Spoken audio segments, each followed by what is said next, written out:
Let's have a look at the most classical of shots, left-handers cover drive. Talk us through your thought process and the way that you achieve that glorious shot that pierces the man at cover and disappears off for four. We have to accept one thing.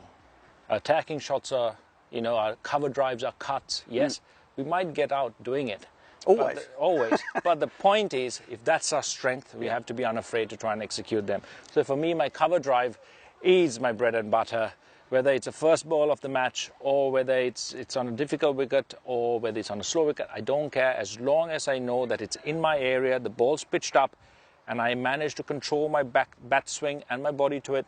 More often than not, I hit it for four. Okay. To start off that movement for me, again, being relaxed, watching that ball, you read the length, you know it's going to pitch up, your body reacts automatically. The most important part, of course, head and shoulder.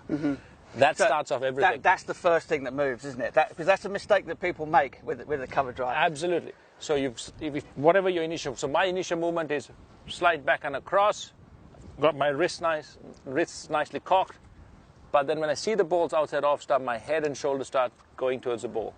I'm not too worried about my foot, because if you get your foot to the ball, you don't have room to swing the bat. Yeah. So you need to get your foot close to the ball, yes, but not right alongside it, not too close to it, not across it. You need enough space for the bat to swing through. So that's why head and shoulder going to that ball will automatically get your foot getting to the right spot. You don't have to worry if it's a foot away, 6 inches away, but all it needs to do is leave you enough space for that head and shoulder to go through that ball, which means your hands and bat will follow. And that will automatically come through and go through the ball. You can hit through it.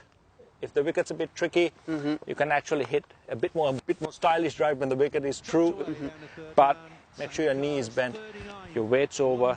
Sometimes your back foot does bend, but as long as by the time you've hit the ball, your weight's gone through it, the last bit of the back foot collapsing might actually add a bit of style. It's not necessary, might add a bit of style to it, but if you can actually get your foot over, not let this collapse, release that weight right through the ball, get your hands, head, shoulder, all swinging through that line, you hit a perfect shot.